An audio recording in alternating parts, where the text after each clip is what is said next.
नमस्कार, प्रणाम, जोहार। मैं द्विवेदी भुजंग भूषण और आप देख रहे हैं न्यूज़ अलर्ट इंडिया।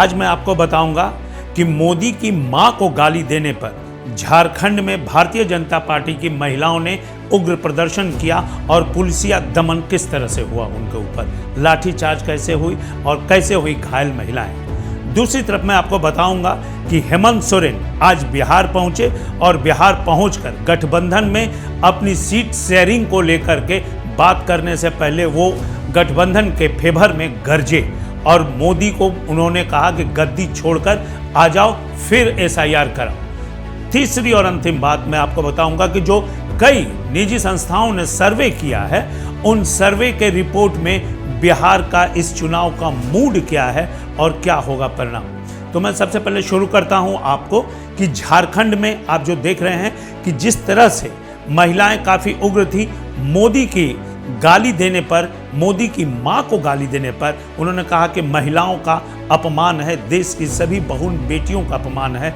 यद्यपि की बातें सही हैं, या गाली किसी की मां की हो, या चाहे कोई नेता हो या आम आदमी हो, उस देश का नागरिक हो, मां एक की अस्मिता पर प्रश्न चिन्ह उठाना और गाली देना, ये हम मानवीय सभ्यता को शर्मसार करता है। और इसके लिए अभी तक इंडी गठबंधन के किसी बड़े नेता ने अपलॉजी नहीं दी है और किसी ने नहीं कहा कि ये गलत हुआ और क्षमा मांगने की कोशिश की है। देखिए क्या कर रही हैं महिलाएं आपको इस लाठीचार्ज के बाद, और उसमें कुछ महिलाएं जो बेहोश भी हो गई, वहां पे उन्हें चोट काफी लगी। देखिए,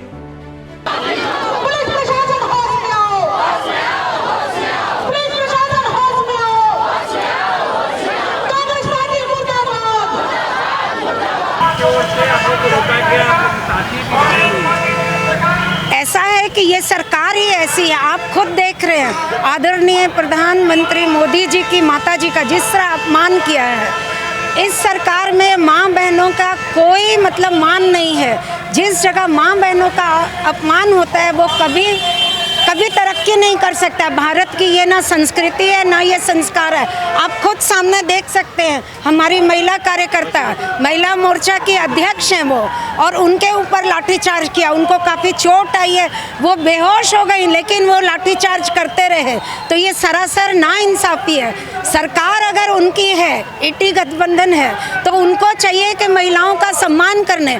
अगर उनको लाठीचार्ज करनी है, महिला पुरुष कर्मी रखनी चाहिए, पुरुषों से ये काम नहीं करवाना चाहिए।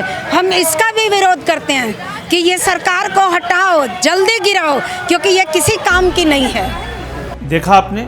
और मैं किसी भी दल या किसी भी पार्टी या किसी भी गठबंधन के लिए नहीं कहूँगा कि ये शर्म की बात नहीं है। और चाहे जो भी दल हो, पूर्व में भी मैंने अपने कई एपिसोड में कहा है कि भारतीय राजनीति की जो भाषा है वो काफ़ी गिरी हुई, क्या बताएं, उसके लिए कोई शब्द नहीं है। जिस तरह से नीचे गिरती जा रही है, चाहे एनडीए के लोग हों, चाहे इंडी गठबंधन के लोग हों। कभी कोई कहता है कि कांग्रेस की विधवा, अरे आप किसको कह रहे हैं? इस देश की भी नागरिक हैं वो। और आप कभी कह रहे हैं, किसी को आप बार बाला बोल देते हैं, कभी किसी की माँ की गाली दे देते हैं, कभी किसी को चोर बोल देते हैं, अपने ही देश के प्रधानमंत्री के ऊपर उंगली उठा देते हैं कि लोग उसे डंडे से मारेंगे, दौड़ा दौड़ा के मोदी से मारेंगे। राहुल गांधी बिगड़ैले बालक की तरह आजकल उनके बोल हो गए। तो ये जो तमाम चीज़ें हैं आम जनता देख रही है, और इसका परिणाम जो है, चाहे एनडीए के लोग की भाषा की हो या फिर इंडी गठबंधन की भाषा की बात हो, लोग देख रहे हैं और लोग समझ भी रहे हैं। और दूसरी तरफ की गलत चीज़ों पे क्षमा मांगने की जो प्रवृत्ति और परंपरा थी वो भी खत्म हो गई। यानी कि आप पूरी तरह से निर्लज्ज एक देश के राजनेता बनते जा रहे हैं। मैं सबों के लिए कह रहा हूँ, देश की राजनीति में जो भी अपशब्दों का प्रयोग कर रहे हैं और जिस तरह से महिलाओं के ऊपर आपने देखा अभी भी यहाँ पर झारखंड में कि जिस तरह से उनके ऊपर फोर्स काफ़ी लगाया गया, उनके ऊपर बल का प्रयोग किया गया। उनका आरोप है कि पुलिस ने धक्का दिया। ये तमाम चीज़ें काफ़ी मुझे लग रहा है कि एक अच्छे और स्वस्थ लोकतंत्र के लिए उचित नहीं है। यद्यपि कि आप लोकतंत्र और संविधान की बात करते हैं, लाल कार्ड लेके घूमते रहते हैं, लेकिन उसकी मर्यादा का ख्याल आपको स्वयं रखना पड़ेगा। चाहे मोदी हों, चाहे राहुल गांधी हों, या देश के सदन के नेता हों या नेता प्रतिपक्ष हो, ये सबों के लिए से ऊपर इस देश और देश की सार्वभौमिकता और देश की मर्यादा सर्वोपरि है, राष्ट्र सर्वोपरि है, लेकिन इसका ख्याल किसी को नहीं। अब हम बात करते हैं कि जिस तरह से झारखंड में ये हुआ मोदी को लेकर के, यानी कि अब देश में यह आग सुलगने लगी है। बीजेपी के जितने राज्यों में सरकारें हैं या उनके मुख्यमंत्री हैं या उनसे समर्थित सरकारें हैं, उन सभी राज्यों में इस तरह के प्रदर्शन अब धीरे धीरे होंगे और इस गाली का बहुत बड़ा खामियाजा आने वाले समय में एनडीए गठबंधन को भुगतना पड़ सकता है। क्योंकि मैंने पहले भी कहा था कि बिहार में माँ की गाली किसी को मारने से ज़्यादा महत्वपूर्ण है। वो ज़्यादा महत्वपूर्ण रहा है लोगों के लिए माँ की गाली कि अगर आपने दे दिया तो फिर उसके लिए आपको क्षमा नहीं है। तो अब हम मोदी जी को लेकर के अब जाकर के बिहार में गरजना शुरू कर दिए। हालांकि ऑब्वियस है कि ये पार्टी में गए हैं और गठबंधन में हैं, तो उन्होंने कहा कि जो भी एसआईआर कराना है मोदी जी पहले गद्दी छोड़ दें और उसके बाद एसआईआर करा लें। चैलेंज दिया है हेमंत सोरेन ने नरेंद्र मोदी देश के प्रधानमंत्री को। और दूसरी बात उन्होंने कहा है कि अगर ये तमाम चीज़ें बिहार और झारखंड अलग हुए हैं, उसके बाद दोनों राज्य को एक साथ मिल के आगे बढ़ना चाहिए। तीसरी बात उन्होंने मुद्दे की बातें कही है कि पलायन रोकना चाहिए। पलायन में उन्होंने कहा कि महिलाओं को जो फ्री वीज दिया जाता है उसको दूसरे ढंग से उन्होंने कहा, लेकिन जो महिलाओं को फ्री वीज दिया जाता है जिससे पलायन, महिलाओं का पलायन रुका है, पुरुषों का पलायन नहीं रुका है। लेकिन हेमंत जी, सबसे पहले आपको अपने ही राज्य में जिस तरह से महिलाओं का पलायन होता है, और एक वक्त ऐसा था और अभी भी है कि कई राज्यों से लोग कहते हैं कि झारखंड से एक मेड मिल जाए, मुझे नौकरानी मिल जाए। तो ये नौकरानियों का राज्य नहीं है। इसके लिए यहाँ की लड़कियों को मजबूत करना होगा और स्किल्ड करना होगा। अब धीरे धीरे वो चीज़ें हो रही हैं जरूर, लेकिन अभी पूरी तरह से राज्य को बने 25 वर्ष हो गए, पूरी तरह से वो खत्म नहीं हुई है। इस पर भी काम करना होगा। अब आगे की बात कर रहे हैं कि हेमंत चूंकि इसलिए गए हैं क्योंकि एनडीए गठबंधन में उन्होंने कई लोगों को, कांग्रेस के, आरजेडी के लोगों को यहाँ मंत्रालय दिया है।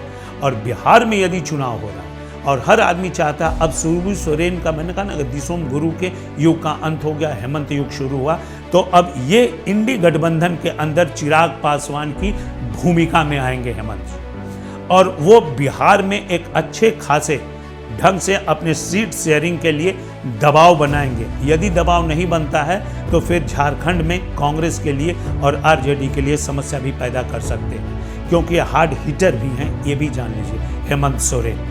अब हम अंत में बात करते हैं तीसरे और अंतिम मुद्दे की बात, मूड ऑफ बिहार। बिहार का मूड क्या है? और मूड में अब पहले तो मैंने आपको बता दिया कि हेमंत सीट फरियाने गए हैं। अब बिहार के मूड में आप जानिए कि 2-3 कंपनियां सर्वे कर रही हैं, उसमें जेवीसी है, टाइम्स नाउ है, सी वोटर्स है, सब कर रहे हैं। लेकिन एक कलेक्टिव जो चीज़ें निकल के आई हैं कि एनडीए को 136 सीट मिलने की उम्मीद है और इंडी गठबंधन को 75 सीट मिलने की उम्मीद है, और 26 सीटों पे काफ़ी घनघोर फाइट होगी, एकदम टसन रहेगा। नहीं कहा जा सकता है कौन जीतेगा कौन हारेगा। अगर आप देख ली एनडीए का ब्रेकअप अगर लेते हैं तो बीजेपी को 64, जिसमें 17 पर वो बढ़त हासिल करेगी, और जेडीयू को 29 सीटें आएंगी जिसमें वो 2 में बढ़त हासिल करेगी, और जो अदर्स हैं उन्हें 6 सीट मिलेगा और 18 पर बढ़त हासिल करेगी उन लोगों को। और आरजेडी में इंडी गठबंधन की बात करें तो 37 सीटें आरजेडी को मिलती नजर आ रही हैं, सर्वे कहता है, मैं नहीं कह रहा हूँ, सर्वे कह रहा, और 15 सीटों पर उन्हें बढ़त मिलती नजर आ रही है।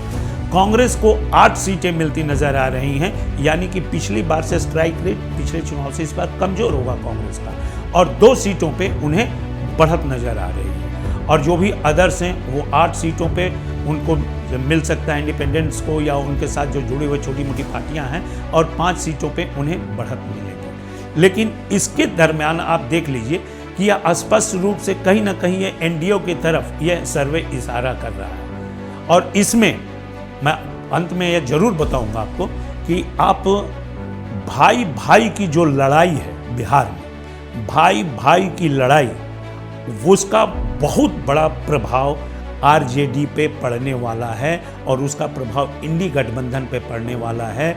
और जिस तरह उछल कूद ये जो वोट अधिकार यात्रा में और जिस तरह से लोगों को गाली गलौज किया गया है, तो ये जो कहा जा रहा है कि राहुल गांधी की इन तरह से जो प्रवृत्ति है, क्योंकि भोजपुर जिला में आपने देखा कि किस तरह से समस्याएं उत्पन्न हो गई आरजेडी और इंडी गठबंधन को, तो ये आने वाले समय में आरजेडी को ही हार्म पहुंचाएगी, कांग्रेस भी। तो पूरे तरह से प्रकरण में ये कहा जा सकता है कि जो भी इंडी गठबंधन है या एनडीए है, इनमें टफ फाइट के आसार हैं, बहुत क्लीन स्वीप दिखाई नहीं पड़ रहा है। और रावण के साथ उसका भाई नहीं था, इसीलिए मारा गया, और राम के पास कुछ नहीं होते हुए उनका भाई साथ था, इसीलिए उन्होंने युद्ध पर जीत हासिल की। अब ये भाई भाई की लड़ाई इस परिणाम को कहाँ तक ले जाती है, या आने वाले चुनाव में आपको स्पष्ट रूप से परिलक्षित होने लगेगा। नमस्कार, प्रणाम।